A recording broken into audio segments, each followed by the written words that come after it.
그리고 이때 일본은 또다시 자신들의 그 안위를 위해 미국이 솔깃할 만한 정보를 제공합니다. 자, 뭐라고 보냈냐면 조선인 중에는 공산주의 혹은 독립운동자가 있는데 이 기회에 치안을 어지럽히려고 계획하는 자가 있습니다. 공산주의자들의 그 위협을 운운하면서 조선은 소련의 편이 될 가능성이 크다. 이거 이간질 아닌가? 처음에는 자기도 좀 살려고 독립운동가 영은영 선생님 찾아가서 이렇게 하고 이게 안 될 것 같으니까 또 이제 미국이 그건 또 파악해가지고 또 뒤에 가가지고 미국한테 또 그러고. 맞습니다. 가뜩이나 지금 공산주의 확산을 걱정하는 미국을 부채질하면서 일본에게 유리한 방향으로 조선의 이미지를 전달한 겁니다. 야, 일본군으로부터 이런 내용을 전달받은 미군, 그럼 뭐라고 했을까요? 일본군은 미군이 그 책임을 인계받을 때까지 북위 38도 이남에서 조선의 치안을 유지함과 동시에 행정기관을 그대로 두기 바란다. 그러니까 미군이 도착할 때까지 조선을 식민 통치하던 일본의 행정 시스템을 그대로 유지하라는 말입니다. 한마디로 지금까지 하던 대로 그냥 쭉 계속 가라는 겁니다.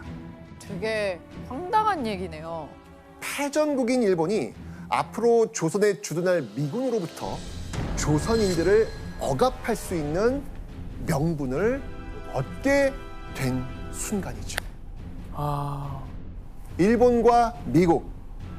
자, 이런 묘한 신뢰관계가 형성되던 그때 조선에서는요, 끔찍한 사건이 벌어지고 맙니다. 어떤? 미군이 인천항을 통해 한반도에 입성한 1945년 9월 8일. 인천항에는요, 미군을 환영하기 위해 수많은 조선인들이 모여 있었습니다. 그런데 일본 경찰이 그 조선인들을 향해서 발포를 한 겁니다.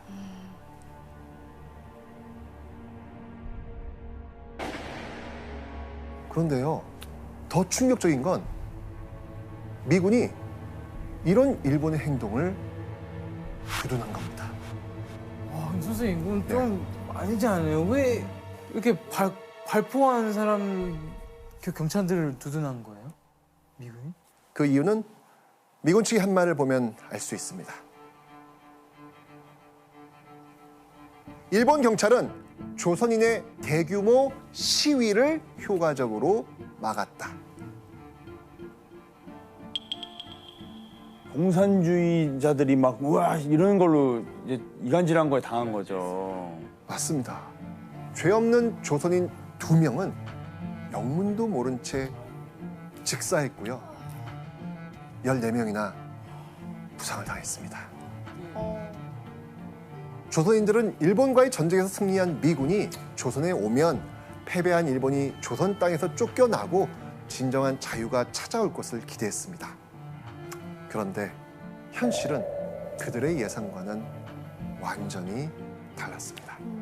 일본은 자신들의 안전을 챙기기 위해 미군의 신뢰를 얻고 무고한 조선인을 희생시키면서까지 더욱 기승을 부리기 시작했던 것이죠.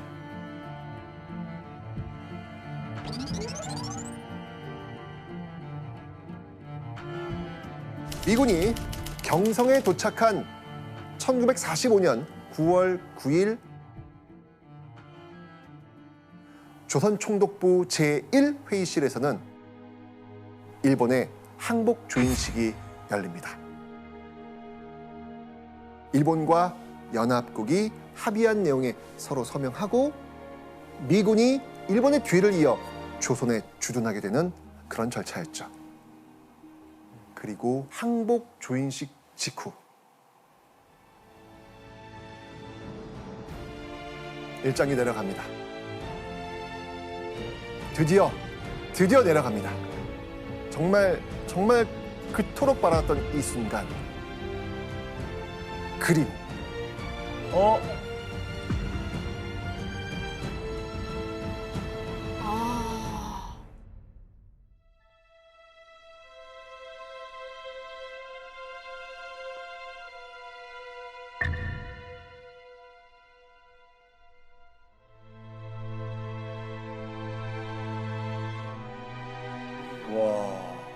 그러니까 다들 뭔가 이 순간에 기대했을 것 같아요. 이거 끝나고 태극기가 이제 슬슬 올라가는 거 기대했을 텐데 이거 보고 저게 뭐지? 이렇게 생각했었던 분들도 계실 거고.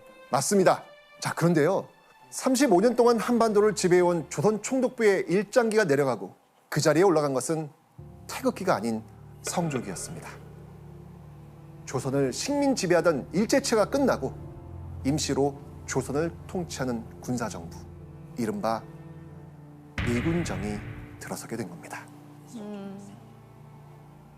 그렇게 35년간 한반도를 지배했던 일본은 승전국인 미국에게 권한을 넘긴 패전국이 되고 말았지만 1945년 말까지 대부분 일본 땅으로 귀환을 마치게 되는데요. 해방 후에 남한과 같이 이 패전국이 자국으로 돌아간 사례, 이건 뭐 찾기 힘들 것 같습니다. 그렇죠. 만주 또는 사할린 이런 지역에서는 소련이 무장해제를 일본군을 하게 되면서 그곳에 있었던 일본군 약 70만 명을 억류한 뒤에 시베리아 포로 수용소로 보내서 강제노역을 시켰단 말이죠. 당시 조선주둔 일본군 고위 참모가 군에 보고한 보고서를 보면 역사의 유례가 없이 안전하고 평화롭게 귀환할 수 있었다, 이렇게 얘기했을 정도니까 그 상황을 짐작하고 남습니다. 와.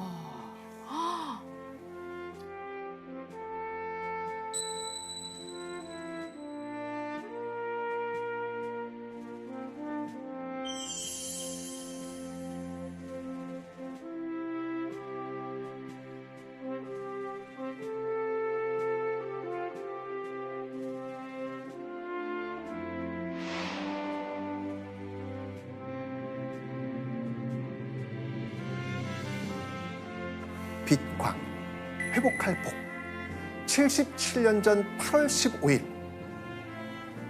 그날은 빛나고 영광스러운 날이었습니다. 하지만 분명 그 빛에 가려진 어두운 역사 또한 존재했죠.